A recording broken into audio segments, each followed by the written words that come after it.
There he is, our guest of honor, Dustin Lynch. Everyone wave and say hi. What's up, guys? Hey, how you doing, buddy? Wonderful. Dustin, welcome to our Dustin Lynch listening party. We've all been like nerding out about the new album, Blue in the Sky, and everyone's so excited to talk to you about it, listen to a few songs, and ask some questions. How are you today? I'm doing good. Thank you. Yeah, we just got back from a crazy weekend of album release and Super Bowl and back home. I'm at the house, so this is nice. It's good to be back in my own spot. How does it feel to like finally to have the record? It's out, it's done. You're through most of like the crazy rush of press.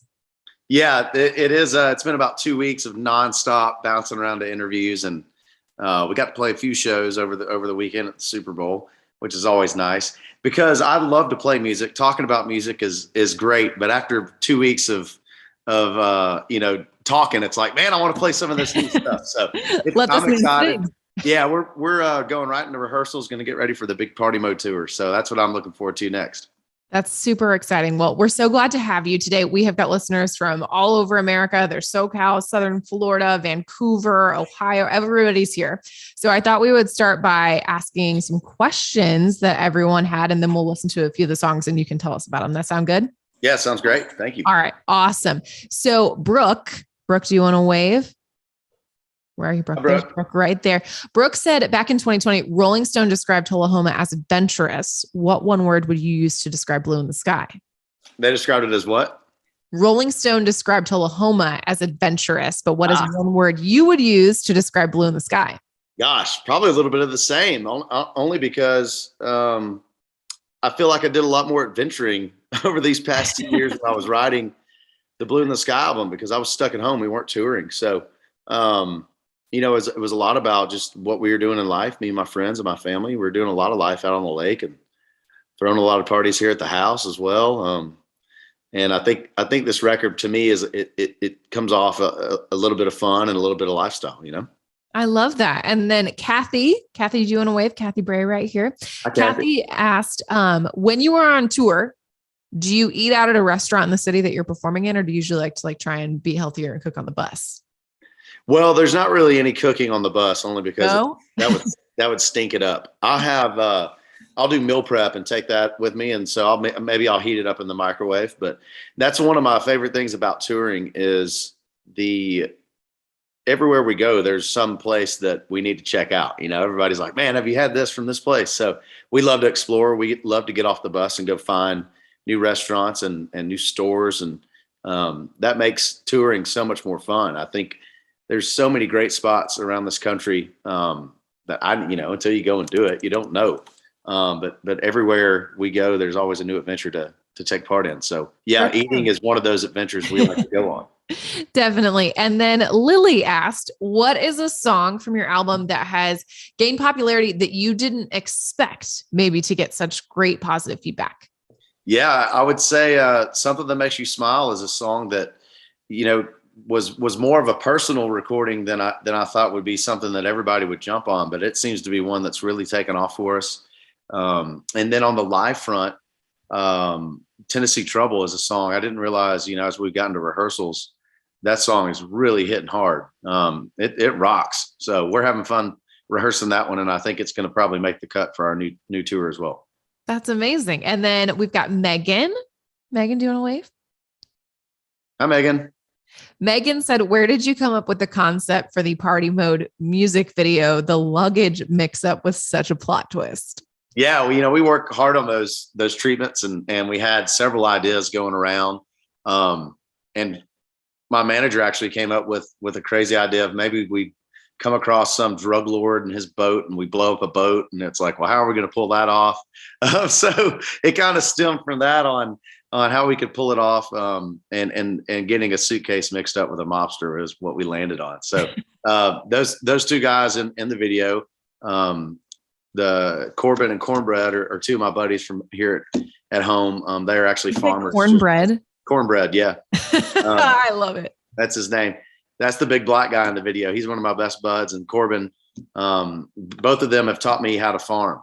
Whenever I got my farm in Tennessee, those are the guys that kind of taught me how to go about it. And so I've learned a lot from them. But we've been friends for over a decade. So it was really cool to have them in the video. And we casted Cassandra who was our other compadre and kind of the lead alpha of the bunch that got us the tickets and got us down to Florida. That's amazing. And then Blair asked, where is the first place that you want to fly when you get your pilot's license? Blair, give Dustin a wave. Hey, Blair, you know, what's so funny. If you could see my computer screen, I was literally watching. I didn't want to be late to this. So I was like, well, I'm gonna get to the house early. And I was nerding out, watching my pilot tutorial videos on Sporty. So I'll probably, after we finish up here, get another class or two in and then go get some dinner or something. But I'm probably my next trip is going to be down to New Orleans. Was invited to ride in one of the parades this year. So now going down for Mardi Gras at the end of next week will be my next trip. That sounds like a good party mode trip. Yeah, right. We're just going to keep the theme rolling. I figure why not? Let's go to Mardi Gras and keep it rocking. And then Blair, Dustin actually has a really cool piece. She has got an autographed CD from 10 years ago that you signed with her when your first album came out. Yeah, look, my autograph. Look at that little guy. My autograph's changed completely since then. It's so funny. Really? Yeah. After you sign so many of them, right? It just gets crazier and crazier. Yeah, mine got a little bit shorter and a little bit loopier. At first it was a little bit more squiggles, as you can see there. But yeah, you start getting in the groove of things and it just becomes second nature. I don't even really think about it now. I probably couldn't do that if I tried now. That's amazing. And then another one from Kathy who said, who have you met that made you feel starstruck and how did that meeting go? Yeah. I mean, every time I get to meet her again and again is Reba McEntire, I think is one that always just gets me tongue tied. She's been my lifelong crush. And the first time I met Reba, we were at this, it's an award show that went away, but it was, I was hosting a carpet. She was rehearsing or hosting the show. And I was just going from rehearsals across the room. And I didn't know she was on stage and I hear my name being screamed and I look. And it's freaking Reba McEntire screaming my name. And that's the first time we had ever met. She had caught wind that I was a big fan of hers and saw me walking across. So she was screaming and ran down the catwalk of the stage to me and gave me a big hug. That was the coolest moment ever. Oh my gosh. That's amazing. I interviewed her for the first time in like the last 6 months. And up until like the minute she signed on Zoom, I was like totally fine. I wasn't nervous. And then I saw her and I was like, oh my God, that's Reba McEntire. She's the best. She's just a class act. And she totally is. But yeah, she's got like such a presence about her, which I love. And then Blair asked also who would you like to collaborate with, either country or another genre of music? Well, long list there. I love, so my most listened to artist probably outside of country is Drake. So I'm going to go with him. I think that'd be cool. We covered one of his songs early on. And I remember it getting a lot of traction just because I was singing Cowboys and Angels in a cowboy hat, but we're just covering Drake in our live show. And I don't know. I just love his melodic choices on the stuff he sings.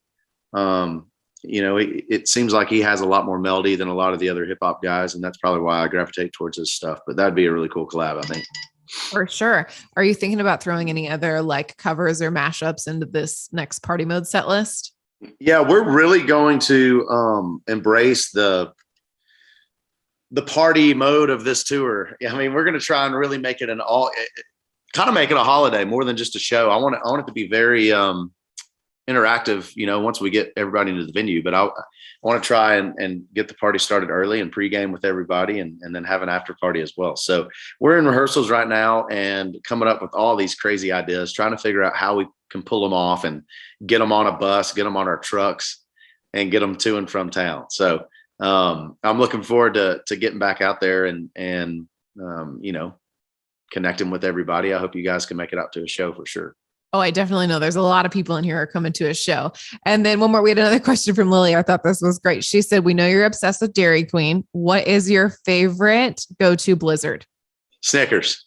And in fact, I need to probably go to Dairy Queen tonight only because it's still kind of, I'm in recovery mode from Super Bowl weekend where I was eating like crap. So it's like, let's keep it going one more day and then maybe get back to what I'm putting in my body. So I've got a gift card in my backpack right here I came across. I may need to go use that gift card. Oh, there's nothing better than finding like the forgotten gift card. You're like, oh, wait a second. Yeah.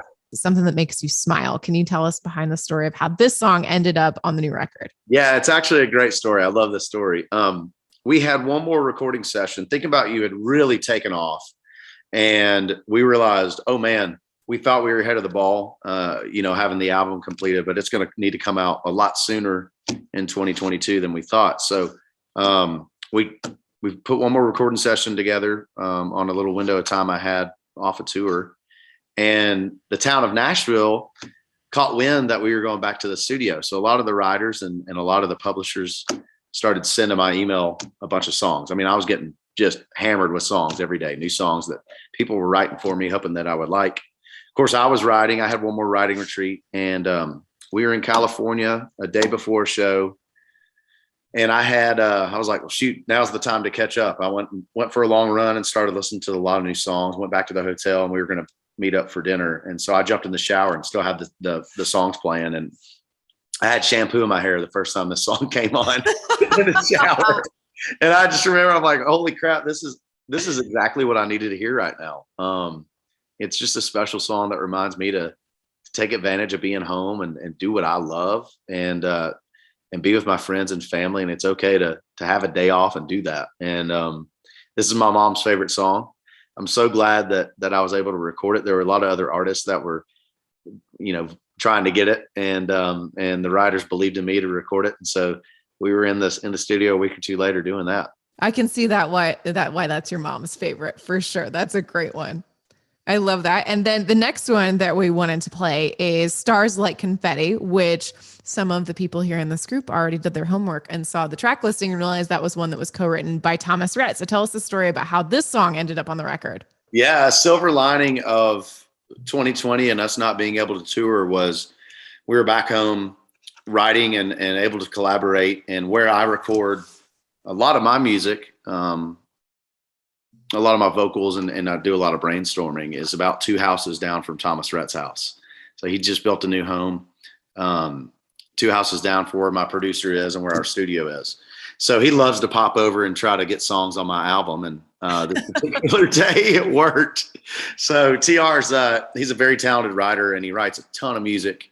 And so this song came to my life in summer of 2020. We immediately took it out on the water and we're playing it on the boat all summer long. So it's been around and it's stuck around. We've written a lot of songs and listened to a lot of songs since having this one. And it just has a great live energy feel to it. I know this one's going to make the set list on this year's tour.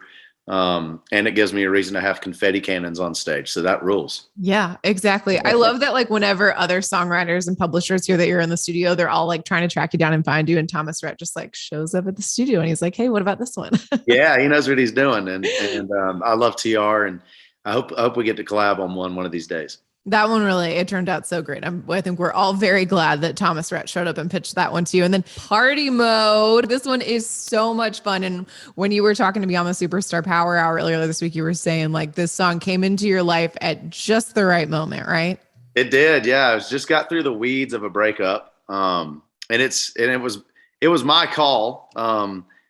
One of those things where it was a great relationship, no regrets at all. I learned a lot about myself and I think she did too. And it was just like, hey, I'm not ready for forever with you, but it still sucked, because it's never hard. Yeah. She moved in with me, cause we thought the world was ending there for a month or two when they pulled us off a tour.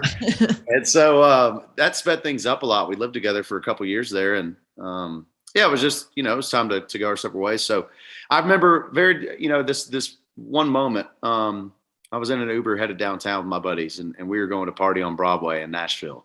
And we'd love to still do that. That's where I got my start. So I just love to go back and feel that energy down there. And I remember just this weight being lifted off of me finally. It was like the unknown of, hey, you get to go meet, who knows who tonight. This is the next chapter. This is the journey of life. And, just kind of being okay with knowing what I want out of my significant other a little bit more now. And I think we carry all those past relationships with us and they make us a better person as we go. So, this was that time period where I was partying and drinking.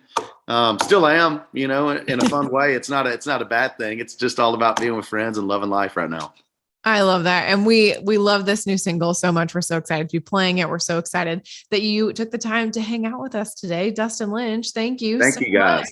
Yeah, anytime. I'm so glad y'all are liking some of this new music. I'm already hard at work at listening and writing for the next chapter. So hopefully we'll get back in the studio. Never stops. Coming. Yeah.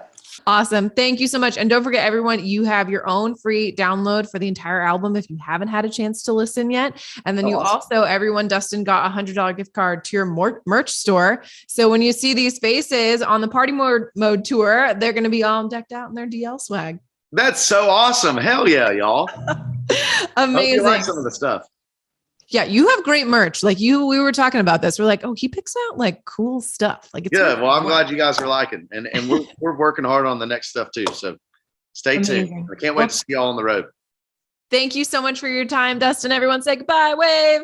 See y'all. See you later. Love Take you guys. care. See you Bye, soon. everyone. Thanks, Katie. No problem. Thanks, DL. Bye-bye.